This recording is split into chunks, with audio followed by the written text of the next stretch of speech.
CM DK Shivakumar ಅವರ ಕ್ಯಾಬಿನೆಟ್ನಲ್ಲಿ ಮಂತ್ರಿ ಸ್ಥಾನ ಪಡೆದ ಬಳಿಕ ಮೊದಲ ಬಾರಿಗೆ ಧಾರವಾಡಕ್ಕೆ ಸಚಿವ ಸಂತೋಷ್ ಲಾಡ್ ಅವರು ಭೇಟಿ ನೀಡುತ್ತಿದ್ದಂತೆ ಲಾಡ್ ಅವರಿಗೆ ರೈತರು ಪ್ರತಿಭಟನೆ ಬಿಸಿ ತಟ್ಟಿಸಿದ್ದಾರೆ. ಹೌದು, ಸಚಿವರಾಗಿ ಪ್ರಮಾಣ ವಚನ ಸ್ವೀಕರಿಸಿದ ನಂತರ ಧಾರವಾಡಕ್ಕೆ ಮೊದಲ ಬಾರಿ ಆಗಮಿಸಿದ ಸಚಿವ ಸಂತೋಷ್ ಲಾಡ್ ಅವರನ್ನು ಜಿಲ್ಲಾಧಿಕಾರಿಗಳ ಸಭಾಭವನದಲ್ಲಿ ಜಿಲ್ಲೆಯಲ್ಲಿನ ಮಳೆ ಬೆಳೆ ಹಾನಿ ಕುರಿತು ಅಧಿಕಾರಿಗಳ ಸಭೆ ನಡೆಸಿ ಮಾಹಿತಿ ಸಂಗ್ರಹಿಸಲು ಜಿಲ್ಲಾಧಿಕಾರಿಗಳ ಕಚೇರಿ ಬಳಿ ಬಂದಿದ್ದರು. ಈ ವೇಳೆ ಲಾಡ್ ಅವರು ಡಿಸಿ ಕಚೇರಿ ಪ್ರವೇಶ ಮಾಡುತ್ತಿದ್ದಂತೆ ರೈತರು ಪ್ರತಿಭಟನೆ ಮಾಡಿ ಲಾಡ್ ಅವರಿಗೆ ಮನವಿ ಸಲ್ಲಿಸಿದ್ದಾರೆ. ಜಿಲ್ಲೆಯಲ್ಲಿ ಬರಗಾಲ ಬಂದಿದೆ, ಮಳೆ ಕೊರತೆ ಇದೆ, ರೈತರು ಬೀದಿಗೆ ಬರುವಂತಹ ಪರಿಸ್ಥಿತಿ ನಿರ್ಮಾಣವಾಗಿದೆ. ಈ ಕೂಡಲೇ ಧಾರವಾಡ ಜಿಲ್ಲೆಯನ್ನು ಬರ ಜಿಲ್ಲೆ ಎಂದು ಘೋಷಣೆ ಮಾಡಬೇಕು ಎಂದು ಆಗ್ರಹಿಸಿದರು. ರೈತರ ಸಾಲ ಮನ್ನಾ ಮಾಡಿ ರೈತರ ಸಂಕಷ್ಟಕ್ಕೆ ಸರ್ಕಾರ ಸ್ಪಂದಿಸಬೇಕು ಎಂದು ಇದೇ ವೇಳೆ ರೈತರು ಸಚಿವರಿಗೆ ಒತ್ತಾಯ ಮಾಡಿದರು.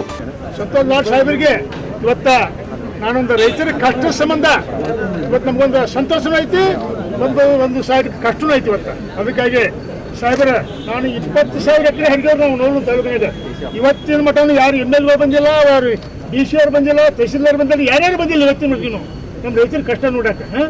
ಯಾಕೆ ನಾವು ಏನಾಗಬೇಕು ಅನ್ನೋ ಪರಿಸ್ಥಿತಿ. ನಾನು 40 ಎಕರೆ ಹೆಸರು ಹರಿಗೇನಿ, 20 ಎಕರೆ ಉಳ್ಳಾಗಡ್ಡಿ, 10 ಎಕರೆ ಹತ್ತಿ ಹರಿಗೇನಿ, 8 ಲಕ್ಷ ರೂಪಾಯಿ ನನ್ನ ಹೆಣ್ಮಕ್ಳು ಕೊಡೋಣ ಬಂಗಾರ ಸಮಾನ ಮತ್ತಿ ಇಟ್ಟ ಮೇಲಾಗಿ ಹೋದ ಸಾಲ.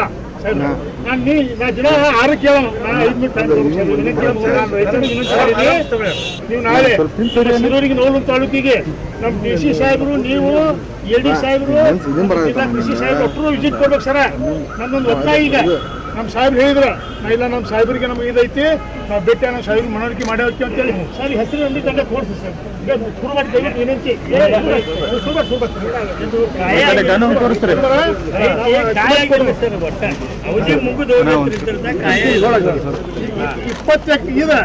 20,000 ಎಕರೆ ನಾವು ದಾಖಲೆ ಕೊಡ್ತೀವಿ ಸರ್.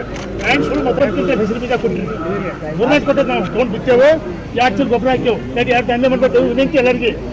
ಅದಕ್ಕಾಗಿ ನಮಗೊಂದು ರೈತರಿಗೆ ಒಂದು ಎಕರೆಗೆ 25,000 ಕೊಡ್ತೀರಿ. ಬರೋ ಪರಿಹಾರ ನೀವು 8,500 ಬಿಟ್ಬಿಟ್ರೆ ಹೆಕ್ಟೇರ್ ಖಾತೆಗೆ 1 ಲಕ್ಷ ರೂಪಾಯಿ ಕೊಡ್ತೀರಿ. ನಾವು ರೈತರು ದಯವಿಟ್ಟು ನಾವು ಭಾಳ ನಾಶ ಆಗುತ್ತೇವೆ. ಅದಕ್ಕೆ ಮಾಗಾವನ್ ಸಟ್ಟ ಕೊಡ್ತೀರಿ. ರೈತರ ಸಾಲ ಸಂಪೂರ್ಣ ಮನ್ನಾ ಮಾಡಿ ಸಾಹೇಬ್ರೆ, ನಿಮ್ದು ಅವಕಾಶ ಐತಿ, ಇನ್ನೂ 2 ವರ್ಷ ಐತಿ ಅಧಿಕಾರ. ಇದೊಂದು ರೈತರ ಸಾಲ ಮನ್ನಾ ಮಾಡಿರಿ.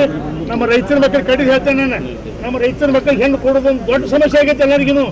ನಾವು ದುಡ್ದು ಹಾಕೋ ರೈತರೆಲ್ಲರೂ ನಮ್ಮ ರೈತಕ್ಕೆ ಹೋದಿಂದ ಏನು ತಿನ್ನೋದು ಎಲ್ಲರೂ ಭಾರತದಾಗ ಎಲ್ಲರೂ. ಅದಕ್ಕೆ ಅದಕ್ಕೊಂದು ನೀವು ಗೌರ್ಮೆಂಟ್ ಕಾನೂನು ತೊಗೊಂಬರಿ, ನಮ್ಮ ರೈತರ ಮಕ್ಕಳಿಗೆ ಕನ್ಯಾ ಕೊಡುವಂಥ ವ್ಯವಸ್ಥೆ ಮಾಡಿರಿ. ನಿಮ್ಮ ನಮ್ದು ಏನು ಯಾವ ಬಚ್ಚಿಕೆ ಇಲ್ಲ.